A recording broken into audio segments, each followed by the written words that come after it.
Hello everybody and welcome to my second attempt at cooking on YouTube here on my new channel, JayEmm Friends.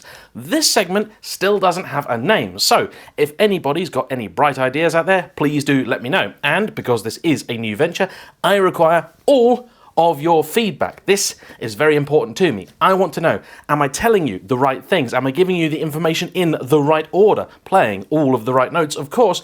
And are you enjoying this? That's really the main thing. In the first episode, we got off to a fairly good start, I thought, with a bleeker burger. My favourite burger and certainly one of the best pieces of food you can cook at home. Unfortunately, as soon as I had shot that episode, in fact, the day the kit arrived, the company who supplied it went out of business, which was rather bad timing. So, for this week's installment, we're doing another meal kit, but from a different company. This is from Plateaway. Now, they do essentially the same thing as Great Food to You, only they have a lot more things to choose from. So, what are we going for today? Well, as is probably in the title, we're getting food from BBQ Boss. Ta-da! Now, they are a very small company. I believe they've only actually got a couple of outlets, and as you might imagine, they do barbecue food. Now, I love my barbecue food, and by the way, I'm not talking about the sort of British classic hot dog that's slightly undercooked on the inside, burnt on the outside, while you're huddling in a rain with all your friends type barbecue. No, I mean the real deal, proper American stuff. It's delicious, it's great comfort food, but I've never quite been able to master making it at home, if for no other reason than I really don't think I have the patience or the skill. Every time I go on YouTube and watch a video about cooking barbecue food, it involves getting everything ready apparently 2 weeks in advance, finding the right wood chips, getting a smoker out and doing all sorts of stuff I'm afraid I simply don't have time for. This box promises to give me good barbecue food that's easy to cook at a reasonable price. This is how it comes. Don't worry, we have had all this stuff in the fridge for a little while. So, what we have here is the BBQ Boss Box for 2 with a couple of extras. The idea is you choose your protein, you choose a side, and you choose a sauce. That's £35, and they do a box for 4, which is £70, and is the same thing but doubled. So, what have we got? Well, we have in here some burnt ends. These were actually an optional add-on, but were one of the main proteins that you could have. What we actually chose was barbecue pulled pork, or as they call it on this little handy recipe card that tells you how to cook everything, the pulled Boston pork butt. I also have some barbecue pit smoked beans, which are one of my favourite sides. I love barbecue beans. We also have, and this is mainly for my other half, mac and cheese with mac and cheese topping, and we'll get that on in a little bit. To go on the side, we also have some mixed pickles, so we have some onion here, and we have some gherkins, classic stuff. We've also got, I believe in here, we have ranch sauce, and we have, I think that's the topping for the mac and cheese, plus a bit of charred corn, that I think is a standard side, and last but not least, 2 buns, plus a very nice handwritten little note from them, and that is that. With the extras that we added, so the pit beans and the burnt ends, this came to about £50, which is quite pricey for what's not an awfully large amount of food. However, if it's good, this would feed, I would say, 3 reasonably hungry people or 4 not so hungry people, so you could feed a family on this. These kits aren't really designed to be an economical way of having food, they're instead a way of getting the restaurant experience at home. So, provided the price is equivalent to what you pay in a restaurant and the quality is just as good, that's really all we're looking for. Now, they have given you this nice big sheet that tells you how to cook just about everything that they do. But none of it is really sort of sexy YouTube type fare. The mac and cheese, for example, we have to dip into a saucepan of boiling water for a bit and then put into a little oven-proof tray and then bake for a little bit. None of this is particularly sexy. So, I'm going to forego the usual slow motion cooking over music malarkey, and we're going to use the magic of editing to cook all of this food very, very fast. But in lieu of that, while all of this is in the oven or the saucepan, I'm going to show you the perfect drink to have on a very hot day with a bit of barbecue. 5 years ago, I went to the Daytona 500 in Florida. An absolutely amazing experience, and naturally had quite a bit of barbecue food the time I was there.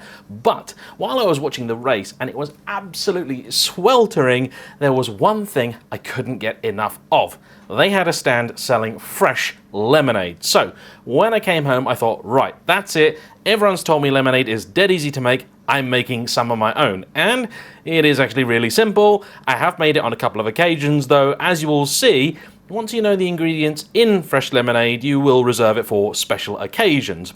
They are helpfully very simple. They are only 3: sugar, water, lemons. That's it. Now, there are really 2 stages to this. First off, you must make a syrup. This, which we did earlier, and to make this is really quite simple. You take a saucepan, you put into it a bunch of water, and also a healthy, or possibly unhealthy, amount of sugar. You can do this with sugar substitute, but your mileage may vary. Make sure you get one that's suitable for doing this sort of stuff too. Start off with probably a bit more sugar than you think is necessary. Now, what you're going to be doing is boiling it up until you achieve the consistency of a sort of glycerin type thing. It's going to be gloopy.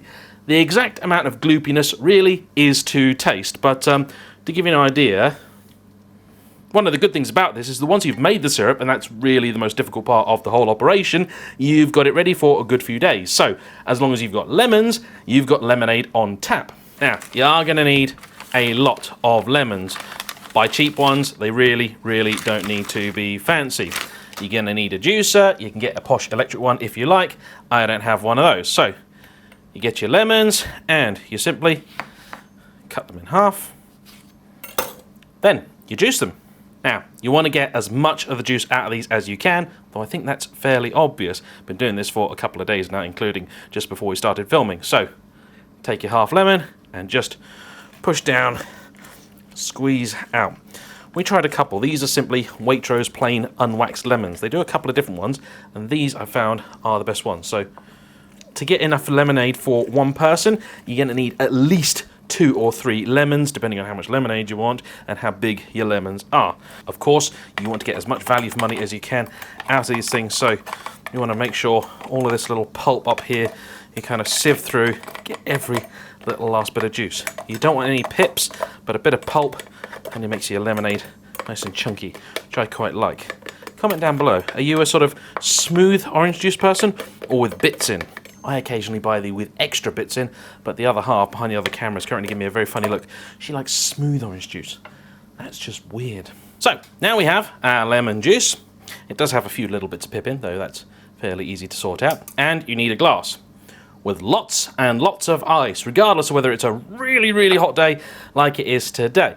Now, I like to start off with a little bit of the lemon juice. And honestly, the thing about this is that it really is to taste, but you want to start off with a reasonable amount of lemon juice, then a little dab of this, top it up with some water, not all the way, and then see how you get on. So, healthy amount of this, or unhealthy. I'm going to start off with about one of the few issues you get with the syrup when it's been in the fridge. It can wind up with a lot of the sugar kind of going to the bottom, so takes a little bit of mixing. Honestly, the worst bit about making this is once you've made the syrup, it's all kind of red hot, and you can't really use that, but you're desperate for lemonade. So, swish that about a bit, chilled it down nicely. First sip, let's see how it works. Oh, that's really good. That's actually nearly bang on. It's the perfect accompaniment to some barbecue food. Cheers. So, there we have it. Here is the food. And one thing I should probably point out at this point in time is that one of my inspirations for the way I'm going to be presenting all of this, as with my car content to be honest, is Floyd, who, if you've not seen him, is quite a character, sadly no longer with us. The difference between Floyd and myself, though, is that he actually knew what he was doing, and I don't. I cannot, in fact, even toast bread without ruining it. But what we have here is a veritable smorgasbord of barbecue food. We have our utensils, and the most important thing for barbecue a bit of kitchen towel. So, in no particular order, let's get started. Corn on the cob. That's just really quite good. Plenty of butter in there, well, not too much. Tastes right. Corn is nicely cooked. Jar adds a little bit of flavour. Nothing revolutionary. You can kind of get this from the supermarket, but like, it's decent corn on the cob. Now, sacrilege I know, but I'm not actually much of a mac and cheese fan. Trying to get a shot of me spooning into it. But it does look and smell quite good actually. It's also really hot. It's just come out of the oven. Cheese is there. Not too much. Crispy topping's lovely. And pasta, perfectly cooked. And it looks like a good mac and cheese. I have also passed it by my mac and cheese tester, and she said it was banging. So that was already pretty darn good. Next up, on the other sides, barbecue pit beans, which look to be roasting hot. They smell so good. They got plenty of herbs in there. They got that richness, that sort of tomatoey kind of vibe going on. Now these, I think, don't look like they have any pork in, but usually they do. The pit beans tend not to be a vegetarian thing, so watch out. So the beans might be a touch undercooked. I mean, just a touch, but not. Actually, no. I think they're just kind of al dente beans. But the flavour in there is really good. In fact, I'm going to take a piece of my charred bread. Do a bit of that, because that I think is what it's good for. Oh, that's delicious, even with the slightly burnt bread. It's really good. So, remaining, we have the two big hitters. We've got the burnt ends and the pulled pork. Now, I don't know whether we've made a mistake or Barbecue Boss have made a mistake. More likely, I think, us. They asked what sauce we want. We went with ranch because we figured there'd already be barbecue sauce with something called the Barbecue Boss with barbecue pulled pork. There was no barbecue sauce with this, which is kind of a problem. But this pulled pork, I mean, it is incredibly juicy. Some of this is water that I've added, but a lot of it is the liquor that came with it. There's also a pretty good quantity of it. I mean, if you're having, say, pulled pork sandwiches, you'd easily get a good, healthy 3 out of this, if not 4. So,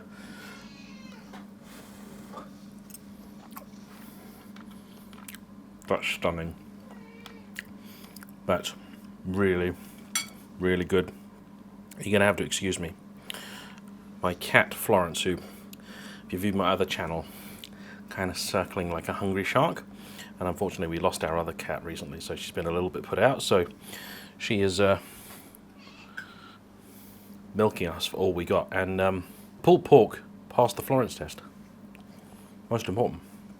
Next up, and last really here, the brisket burnt ends. Gonna pick one at random. These look pretty good. Oh, the smell is good. The smell is really good, really rich, unsurprisingly, really beefy. Let's have a go. Oh. Got a bit of a gelatinous vibe about them. Got a crispy bit as well. So they got kind of that right mix of kind of sweet, juicy, moist, but also a little bit of dryness. Barbecue rub on them's coming through now. A little hit of pepper. A bit of spice coming through. Just a touch of warmth. It's not spicy food, you wouldn't describe it that way. That anyone could have this. Man, it was amazing. Now, I'm going to try and do what they wanted us to do, which is make a sandwich out of this. So, I'm going to take and pickle. I'm going to take a little kick of ranch. Then, I'm going to take... No, Florence, you're not having the sandwich as well. That, and I'm going to fold over and hand to my lovely girlfriend and camera woman who is currently salivating. How's that? I'll translate. That's very delicious, is what she's saying. I'm gonna sell my soul for this. Sell your soul. You'd sell your soul. That's how good it is. Okay, I'm going to see if there's enough left in here for me to have one of those as well. How's the pickle? The pickle is good. It cuts through the beef. really nicely. Really, really nicely. There we go, the world's smallest burger. Pickle, bit of ranch, bit of bread, burned, and yeah. Our pickle's good. Our pickle is good. So, that is actually our dinner for tonight. I don't just buy this stuff to make a video with it, because it would be incredibly wasteful. So, we're now going to get stuck into a lot of this. My review, Barbecue Boss via Plateaway. It's pretty good. Pretty good. This is 50 quid's worth of food. So it's not cheap. It's really not cheap. And I have had some stuff from the supermarket that's probably close. The pulled pork, they can get reasonably close to. I've never had any burnt ends like that from a supermarket. No way. That mac and cheese is fantastic. The mac and cheese is so good, I'm actually going to have a bite of it. That's how good it is. Oh, that's stunning. They're really good. And the portion of beans is really generous. The corn is the average bit. Also, the corn is the average bit. These also did seem like they were good buns until I killed them. So, sorry about that. But there we go. Episode 2, all done. Hope you've enjoyed. And if you fancy ordering some food like this, please follow the link in the description down below where you can get some money off one of these, and I'll get some money off too, which I'll use to order more kits and make more videos with. So, a big thanks to all of you for watching. Don't forget to hit the like button, comment down below, and subscribe if you haven't already, because new channel subscribers are very, very important. But thanks for watching, particularly if you've made it this far. I'll see you for the next one. Bye-bye.